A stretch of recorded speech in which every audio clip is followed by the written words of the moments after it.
আসসালামু আলাইকুম, স্বাগতম আপনাদের লাইফ অ্যান্ড ইসলাম চ্যানেলে।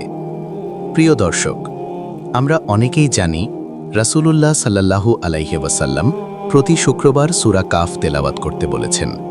তিনি বলেছেন, যে ব্যক্তি জুমার দিনে সূরা কাফ পাঠ করবে তার জন্য 2 জুমার মধ্যবর্তী সময়টুকু নূরে আলোকিত হয়ে থাকবে। কিন্তু আমরা কি কখনো ভেবেছি কেন এই সূরাটি এত স্পেশাল? কেন দাজ্জালের ফিতনা থেকে বাঁচতে এই সূরা মুখস্থ করতে বলা হয়েছে? এর কারণ হল সূরা কাহফের ভেতরে লুকিয়ে আছে 4টি অসাধারণ গল্প। এই 4টি গল্প নিছক কোনো রূপকথা নয়, বরং এগুলো হলো আমাদের জীবনের 4টি বড় সমস্যার সমাধান। আমাদের ঈমান, আমাদের সম্পদ, আমাদের জ্ঞান এবং আমাদের ক্ষমতার পরীক্ষায় কিভাবে উত্তীর্ণ হতে হবে তার ব্লুপ্রিন্ট হলো এই সূরা। আজকের ভিডিওতে আমরা এই 4টি গল্পের গভীরে যাব এবং খুঁজে বের করব আমাদের জীবনের জন্য কি শিক্ষা লুকিয়ে আছে। ভিডিওটি শেষ পর্যন্ত দেখলে ইনশাআল্লাহ জীবন নিয়ে আপনার চিন্তাধারাই বদলে যাবে। প্রথম গল্পটি হল আসহাবে কাহফ বা গুহাবাসীর গল্প। এটি হল ঈমানের পরীক্ষা। একদল যুবক যারা বাস করত এমন এক সমাজে যেখানে রাজা থেকে প্রজা সবাই ছিল মূর্তি পূজারী। কিন্তু এই যুবকদের হৃদয়ে আল্লাহ ঈমানের আলো জ্বালিয়ে দিলেন। তারা ঘোষণা করল, আমাদের রব তো তিনি, যিনি আসমান ও জমিনের রব। সমাজ তাদের মেনে নিল না, রাজা তাদের হত্যার হুমকি দিল। তখন তারা কি করল? তারা কি সমাজের সাথে মিশে গেল? না, তারা নিজেদের ঈমান বাঁচাতে বিলাসবহুল জীবন ছেড়ে এক অন্ধকার গুহায় আশ্রয় নিল। তাদের প্রার্থনা ছিল, হে আমাদের রব, আমাদেরকে তোমার পক্ষ থেকে রহমত দান করো এবং আমাদের কাজ সঠিকভাবে পরিচালনা করো। আল্লাহ তাদের সেই ত্যাগ কবুল করলেন। তিনি তাদের সেই গুহার ভেতর 300 বছরেরও বেশি সময় ঘুম পাড়িয়ে রাখলেন। যখন তারা ঘুম থেকে উঠল, তখন সেই অত্যাচারী সমাজ ধ্বংস হয়ে গেছে এবং পুরো শহর আল্লাহর বিশ্বাসীতে পরিণত হয়েছে। শিক্ষা। প্রিয় ভাই ও বোনেরা, এই গল্পটি আজকের তরুণ প্রজন্মের জন্য। আজ আমাদের সমাজেও পাপাচার, অশ্লীলতা আর হারামের সয়লাব। বন্ধুরা ডাকে নেশার আড্ডায়, সোশ্যাল মিডিয়া ডাকে অশ্লীলতায়। আসহাবে কাহফ আমাদের শেখায়, সবাই ভুল পথে হাঁটলেও তোমাকে সত্যের পথে একা দাঁড়াতে হবে। যদি পরিবেশ তোমার ঈমানের জন্য ক্ষতিকর হয়, তবে সেই পরিবেশ ত্যাগ করো। আল্লাহ তোমাকে রক্ষা করবেন, যেমন তিনি গুহাবাসীকে রক্ষা করেছিলেন। দ্বিতীয় গল্পটি হল 2টি বাগানের মালিকের গল্প। এটি হল সম্পদের পরীক্ষা।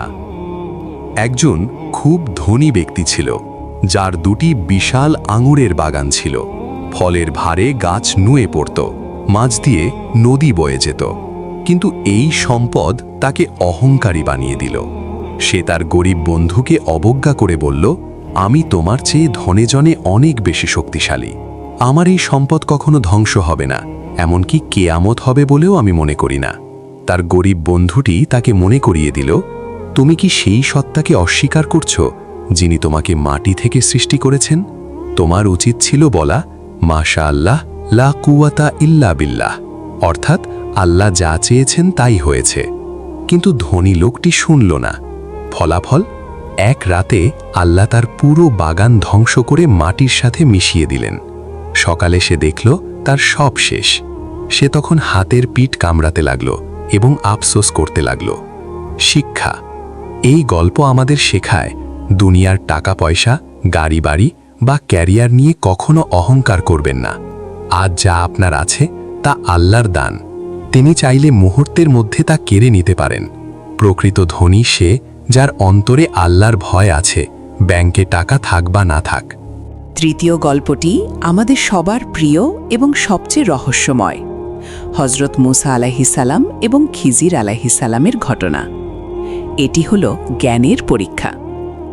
মুসা আলাইহিসসালাম ভেবেছিলেন তিনি সবচেয়ে জ্ঞানী। আল্লাহ তাকে পাঠালেন খিজির আলাইহিসসালামের কাছে। যাত্রাপথে খিজির আলাইহিসালাম অদ্ভুত 3টি কাজ করলেন। 1, তিনি গরিব মাঝিদের নৌকা ফুটো করে দিলেন। 2, তিনি এক নিষ্পাপ শিশুকে হত্যা করলেন।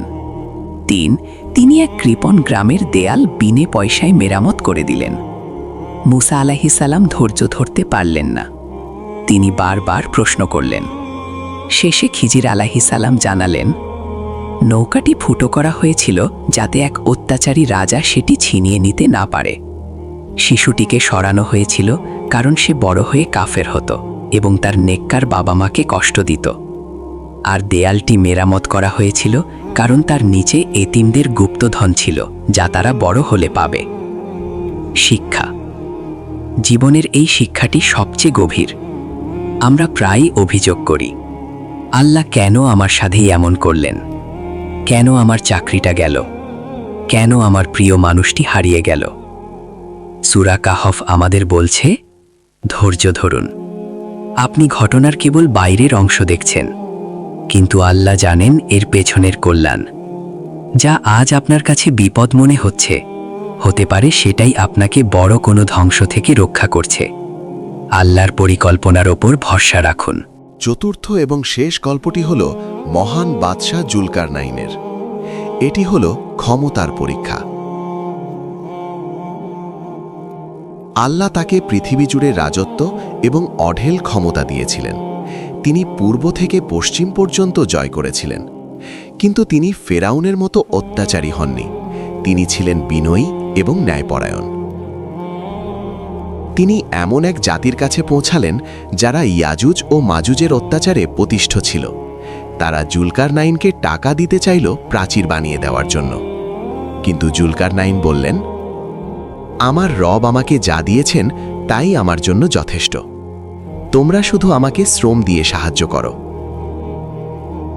তিনি বিশাল লোহার প্রাচীর তৈরি করে তাদের রক্ষা করলেন এবং কাজ শেষে বললেন, এটা আমার রবের অনুগ্রহ। তিনি নিজের বাহাদুরি জাহির করলেন না।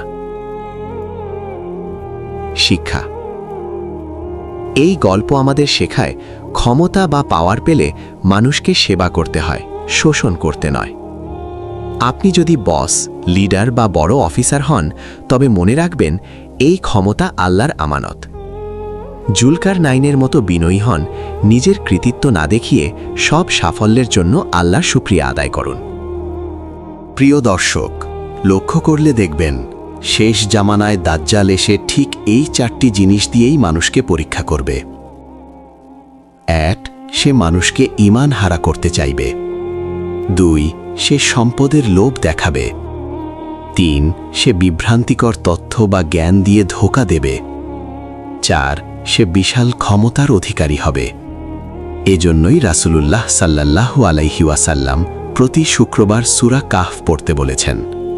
কারণ এই 4টি গল্পের শিক্ষা যদি আপনার হৃদয়ে থাকে, তবে দুনিয়ার কোনো ফিতনা, এমনকি দাজ্জালও আপনাকে পথভ্রষ্ট করতে পারবে না। আসুন আমরা প্রতি শুক্রবার অর্থসহ সূরা কাহফ পড়ার চেষ্টা করি এবং এর শিক্ষাগুলো আমাদের জীবনে বাস্তবায়ন করি। হে আল্লাহ, আমাদের ঈমান, আমল এবং জীবনকে তুমি সূরা কাহফের নূরে আলোকিত করে দাও। আমিন। ভিডিওটি ভালো লাগলে শেয়ার করে আপনার বন্ধুদেরও জানার সুযোগ করে দিন। দেখা হবে আগামী ভিডিওতে। আসসালামু আলাইকুম ওয়া রাহমাতুল্লাহ।